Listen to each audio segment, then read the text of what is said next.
नमस्कार, मी सागर जोशी. TV9 मराठीमध्ये आपलं स्वागत. आणि सुरुवातीलाच एक महत्त्वाची बातमी आहे. उदासीन कार्यकर्त्यांनी घरी बसावं, 3 महिन्यात सत्ता आणून देतो. अमरावतीमधील भाजपच्या बैठकीमध्ये देवेंद्र फडणवीस यांनी हे वक्तव्य केलंय. काही कार्यकर्ते सकाळ संध्याकाळ फक्त उदासीनताच पसरवतात असं देवेंद्र फडणवीस यांनी म्हटलंय. तर भाजपमध्ये उदासीनता आहे, आमचं रक्त सळसळतंय, विधानसभेची वाट बघतोय. फडणवीसांच्या वक्तव्यानंतर अंबादास दानवे यांनी फडणवीसांना हा टोला लगावलाय.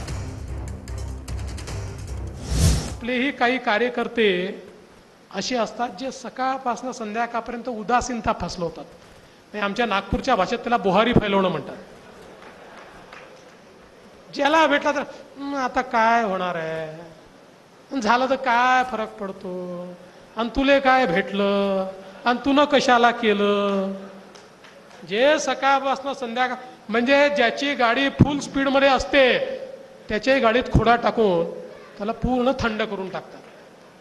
अशा कार्यकर्त्यांना हात जोडून विनंती आहे, 3 महिने तुम्ही घरी बसले तर 3 महिन्याने तुम्हाला सत्ता देतो, मग तुम्हाला काय करायचं आहे ते तुम्ही करा. ज्यांना लढण्याची इच्छा आहे अशा कार्यकर्त्यांनी मैदानात या.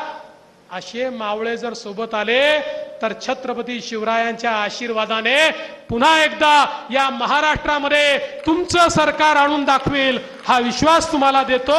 मला असं वाटतं तुम्हाला हे सांगायची वेळ निर्माण झालेली आहे की कार्यकर्त्यांनी उदास राहू नये. आणि 3 महिन्यात सत्ता आणून देतो. सत्ता तुमचीच आहे. आता कोणती आणून देता?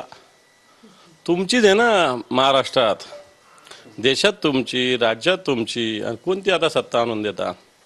आणि याचाच अर्थ तुमच्यामध्ये पूर्णपणे उदासीनता भरलेली आहे. आमचं रक्त सळसळतंय. आम्ही वाट बघतोय फक्त कधी विधानसभा येतील, कधी यांना घरी बस.